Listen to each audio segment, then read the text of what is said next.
Good evening. Coming up tonight, we've got the latest on a potential presidential candidate. Plus a new bill that can possibly change the concealed carry law in South Carolina.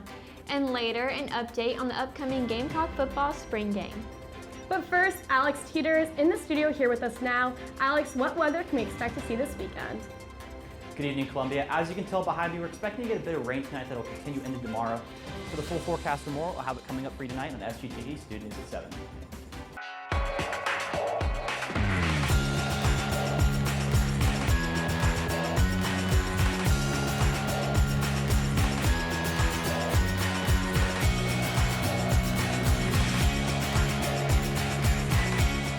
Live from the Kennedy Greenhouse Studio. This is Student News at 7. Good evening, Carolina. I'm Meagan Daukshus. And I'm Elizabeth Martinez. Thanks for joining us tonight. South Carolina Senator Tim Scott is taking the next step towards a bid for president in 2024. In a video released to YouTube Wednesday morning, Scott announced the formation of an exploratory committee. An exploratory committee, also known as a Test the Waters Committee, is formed to determine if a candidate should run for an elected office. This move places Scott closer to a formal campaign for the White House. If he does enter the field, Scott will join the race alongside another South Carolina native, Nikki Haley, and of course, former President Donald Trump. Tim Scott is the nation's only Black Republican senator and would be the country's first Black Republican president if elected. South Carolina lawmakers are considering allowing gun owners to carry without a permit. The bill allowing what is called, quote, constitutional carry passed in the House back in February.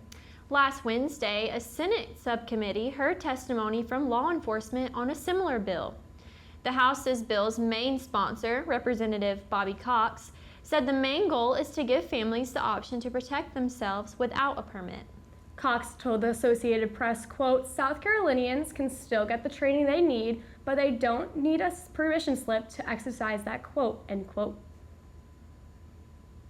The senator's full version of the bill is now in subcommittee. If it passes in committee, it will go onto the floor for full Senate review and debate. On Easter Sunday, a man was killed by his brother. The brother who was killed has been identified as 40-year-old Qwuan Dantzler. His brother, 41-year-old Samuel Dantzler, allegedly beat his brother with a baseball bat, which led to his brother's death. Samuel Dantzler has been charged with murder and is currently at the Alvin S. Glenn Detention Center. Investigators have not released any further information as to what had led to the attack. University of South Carolina students living at an off-campus residency, Red Point, are concerned with their living situation. A recent water leak happened in one of the apartments, leaking water through their whole ceiling in the living room and kitchen. This had not been the first time this has happened in one of the Red Point apartments. The same thing happened to residents Elizabeth Marble and Madison Reeve a few years ago. Marble said, quote, I would say everything is not what it seems. They slap a fresh coat of paint on everything, raise the rent, and say everything is brand new. In reality, behind the facade, they are just holding everything together, end quote. Along with students having issues in their apartment, they're also having issues around the community area with safety. They have gates that are consistently breaking, which lets outsiders easily get into the community. There have also been multiple issues with police showing up to Red Point multiple times and a shooting in the past. Red Point has yet to address the situations. Now, I have friends that live there and they have experienced maintenance issues, not getting done on time, and you mentioned to me earlier that you also live at Red Point? Yeah, it's a bit scary seeing police patrol the area so frequently. Coming up after the break, the latest in Gamecock sports. Stay close.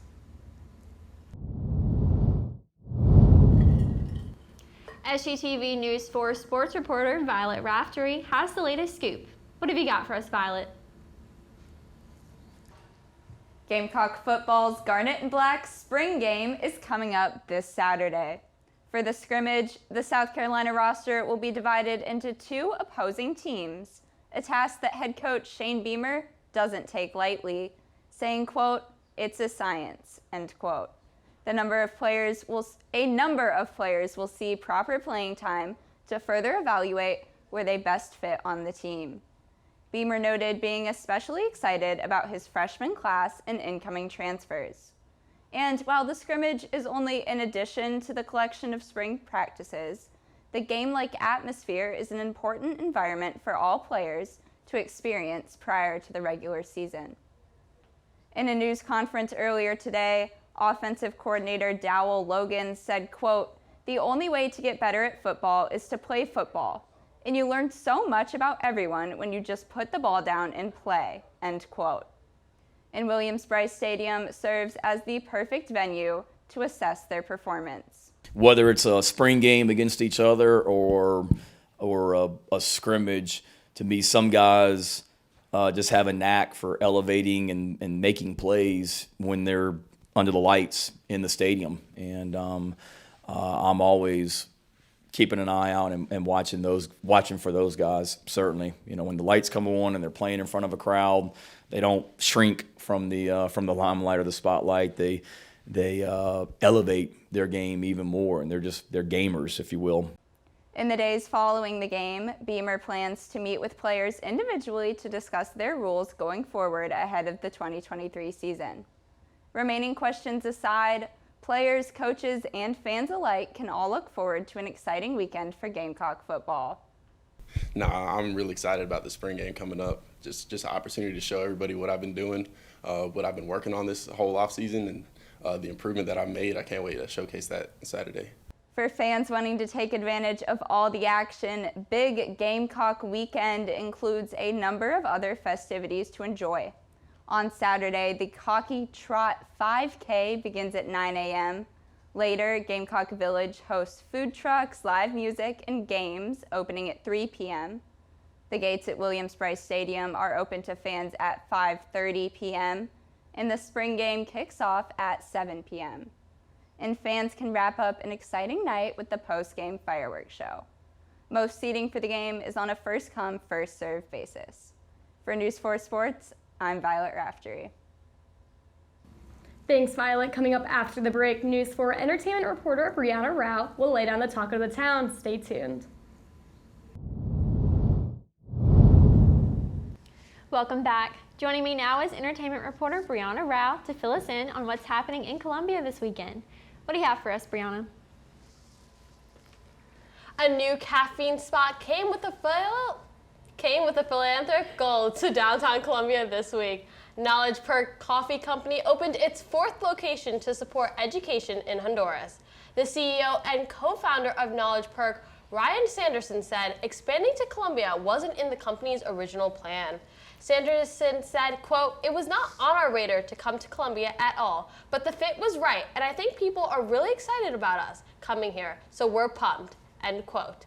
Each location sells cold brew coffee from Honduras, and proceeds from sales are donated to a nonprofit in Central America. The nonprofit supports a Honduras school for students who would not be able to attend school otherwise.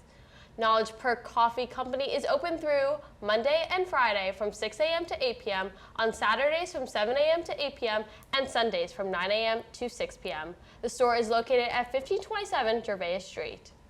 So excited, it's making you stumble on your words. I know. I think I need some coffee at this point to keep the day going. I'm pretty excited for this. I consider myself a coffee connoisseur, so I'm really excited. You're going to have to let me know how it tastes. I'm sure it's amazing. Oh, definitely. It seems that way. From Honduras, is that right? Yes, Honduras. Yeah, interesting. And Lexington County has found a new way to bring awareness about stormwater runoff. River Bluff High School students partnered with Lexington County Stormwater Consortium and the Congaree River Keeper to create the Storm Drain Mural Project. Students painted storm drains around the school's campus. The mural project hopes to remind others to keep the storm drains clean and protect local runways from pollution. Alex Lyon is a senior at River Bluff and helped bring the murals from Vision Board to life. Lyon said, quote, "The murals are a sense of expression of students and encourages students not to litter, which helps to protect oceans and wildlife and keep them safe." Taylor Brewer is the environmental coordinator for Lexington County. Brewer said, quote, "This project is hopefully one of many. I'm working on expanding the program to other schools, and maybe one day it will be countywide." Now, this is an amazing project. We're getting into that environmental sector that's becoming more and more important to Columbia, which I think is just the step in the right direction. Oh yeah, and to see young people getting involved in something like this, it's really interesting. Yeah, just using their artistic creativity to fund something that's more meaningful to them. And that's all your entertainment news for tonight. Coming up after the break, Alex Tetor will let you know if this warm weather sticks around. We'll be right back. Good evening, Columbia. I'm Alex Tetor stepping in for Nicole Smith once again. Right now outside, we're looking at a temperature of 62 degrees and some heavy cloud coverage that'll be going on throughout the night with some scattered showers. And now, speaking of showers, we'll also be having a chance of thunderstorm tonight, Friday, as well as on Sunday. It'll be skipping Saturday, so we'll have a nice day of rest before we get back to that rain. Now, speaking of getting out of the rain, we have some warmer days ahead of us for tomorrow. Our high will be 78 with that thunderstorm. However, on Saturday, we'll get that nice break. It'll be sunny outside, 81 degrees. It'll be getting very warm for us. Finally starting to see some of those warmer summer temperatures. Back to the showers on Sunday. However, on Monday and Tuesday, the showers will be completely gone. It'll be nice and warm outside. High is 71 and 76, the perfect temperature to going outside, walking in the horseshoe. And then on Wednesday, we'll be back to a high of 81 with some cloud coverage. After the break, we'll have a very special edition of Carolina K9. You don't want to miss it. Stay with us. And finally, tonight's Carolina K9 features Henry. Henry was submitted by USC student Maggie Johnson. Henry is a 4-year-old mini Dachshund with a very big personality. In his free time, you can find Henry floating in the pool and going on mountain hikes. So cute. That's adorable. I will be floating in the pool with Henry as well, Just taking us my three. time. Yeah. That wraps up tonight's edition of Student News at 7. Be sure to follow us on Instagram, Twitter, and Facebook at SGTV at USC. To keep up with all of our content, be sure to also visit us online at sgtvonline.com. For SGTV News 4, I'm Meagan Daukshus. And I'm Elizabeth Martinez. From all of us here at SGTV, have a great night, Carolina. Forever to be.